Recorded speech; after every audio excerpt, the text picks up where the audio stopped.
আমাদের একটা কনফিউশন থেকেই যায় যে মেড এর পর অফ দেব না বাই দেব না ইন দেব না ফ্রম দেব এটা নিয়ে, অর্থাৎ মেড এর পর কোন প্রিপোজিশন দিলে তার কি রেজাল্ট আসে সেটা নিয়ে আমাদের একটা কনফিউশন থেকে যায়। তো আজকের এই আলোচনার পর এই কনফিউশন আর থাকবে না। তো মেড এর পর MADE মেড এর পর কোন প্রিপোজিশন কখন বসে আমরা এক্সাম্পলের মাধ্যমে বিস্তারিত আলোচনা করতে চলেছি। তো চলো মূল আলোচনা চলে আসি। তো যেটা আমরা মূলত আলোচনা করব সেটা হচ্ছে made of, made from, made by, made in. তো প্রথম যে এক্সাম্পলটা রয়েছে, this chair is made dash wood. এই চেয়ারটি কাঠের তৈরি।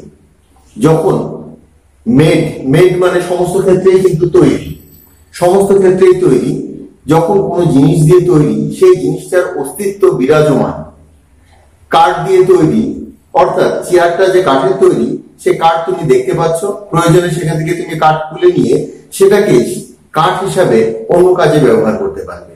তো কাঠ ইনট্যাক্ট রয়েছে, কাঠ দৃশ্যমান, অর্থাৎ তার কাঠ নষ্ট হয়নি, কাঠটা কাটিয়ে আছে। তো এমন ক্ষেত্রে আমরা কিন্তু মেড অফ ব্যবহার করব। মেড অফ একই রকম ভাবে the pen is made dash plastic. পেনটাতে প্লাস্টিক কিন্তু তুমি দেখতে পাচ্ছ, এটা আগুনে দিলে গলে যাবে এবং এটাকে তুমি প্লাস্টিক হিসাবে কিন্তু পুনর্ব্যবহার করতে পারবে। অর্থাৎ এর প্লাস্টিক বর্তমান তুমি দেখতে পাচ্ছ, বুঝতে পারছো। এক্ষেত্রেও আমরা ব্যবহার করব the pen is made of plastic. অর্থাৎ মেড এর পর অফ তোমরা তখনই দেবে যে জিনিস দিয়ে তৈরি সেটা যদি তার গুণমান বজায় রাখে, সেক্ষেত্রে আমরা মেড এর পর অফ দেব। তারপরের এক্সাম্পলটা কি আছে, the sweet is made dash milk. মিষ্টিটা দুধ থেকে তৈরি। এবার এই মিষ্টির মধ্যে তুমি কি দুধ দেখতে পাচ্ছ? দুধ নিজের অস্তিত্ব হারিয়ে ফেলেছে, দুধ নিজের অস্তিত্ব হারিয়ে এই মিষ্টিটা তৈরি করেছে, অর্থাৎ সেটা প্রক্রিয়াজাত হয়ে মিষ্টিটা পরিণত হয়েছে। যখন দেখবে যে জিনিস দিয়ে তৈরি সে তার অস্তিত্ব হারিয়ে ফেলেছে, সেটাকে তুমি খুঁজে পাচ্ছ না, তো তখন তোমরা ফ্রম এর ব্যবহার করবে। This sweet is made from milk. একই রকম ভাবে paper is made dash bamboo. তোমরা খবরের কাগজ, খাতার কাগজ, যে কোনো রকম কাগজ, তার মধ্যে কি বাঁশ দেখতে পাও? বাঁশ কিন্তু নিজের অস্তিত্ব হারিয়ে কাগজ তৈরি করে। অতএব আমরা এখানে ব্যবহার করব ফ্রম। এরপর চলে আসছি, this bike is made dash machine. সাধারণত মনে রাখবে যে প্যাসিভ সেন্টেন্সে আমরা কোনো ব্যক্তির দ্বারা কিছু যদি করা হয় আর কি, তো সেক্ষেত্রে আমরা বাই এর ব্যবহার করি। কোনো ইনস্ট্রুমেন্ট বা কোনো কিছু দ্বারা যদি করা হয় তো সেক্ষেত্রে আমরা উইথ এর ব্যবহার করি। তো এই দুটো আমাদের সাধারণ নিয়ম। আরো একবার বলে দিই, প্যাসিভ সেন্টেন্সে যখন কোনো ব্যক্তির দ্বারা কিছু করা হয় তখন আমরা বাই দিয়ে সেই ব্যক্তির নাম দিই, আর যদি কোনো বস্তুর দ্বারা কিছু করা হয় তো সেক্ষেত্রে আমরা উইথ এর ব্যবহার করি। কিন্তু এক্ষেত্রে মেড এর ক্ষেত্রে এই নিয়মটা সবসময় খাটে না।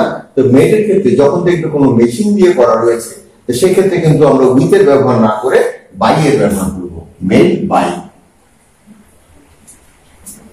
This bike is made by machine, অর্থাৎ এই বাইকটি মেশিনে তৈরি, বাইকটি মেশিনে তৈরি। আরেকটা এক্সাম্পল, দিস আইডল, আইডল মানে মূর্তি, is made dash hands, made by hand. Made with hand দিলে কিন্তু এক্ষেত্রে আমাদের ভুল হয়ে যাবে। অর্থাৎ প্যাসিভে আমরা জানি কোনো কিছু দিয়ে তৈরি করতে গেলে সেখানে আমরা উইথ এর ব্যবহার করি, কিন্তু এক্ষেত্রে আমরা বাই এর ব্যবহার করব যদি মেড থাকে। যদি মেড থাকে সেক্ষেত্রে আমরা বাই এর ব্যবহার করব। এক্ষেত্রে কোনো ব্যক্তির দ্বারা না হলেও কিন্তু এই বাই এর ব্যবহারই হবে। আমাদের লাস্ট এক্সাম্পল, কোন স্থানে কোনো কিছু নির্মিত হলে সেই স্থানের নাম যদি দেওয়া থাকে তো সেক্ষেত্রে কিন্তু আমরা ইন এর ব্যবহার করি। এর একটা এক্সাম্পল দিয়েছি কারণ এটা আমাদের জানাই রয়েছে। The car is made in India. গাড়িটি ভারতে তৈরি। কোন জায়গায় তৈরি সেটা নির্দেশ করতে গেলে আমাদের তার পূর্বে কিন্তু ইন দিতে হবে।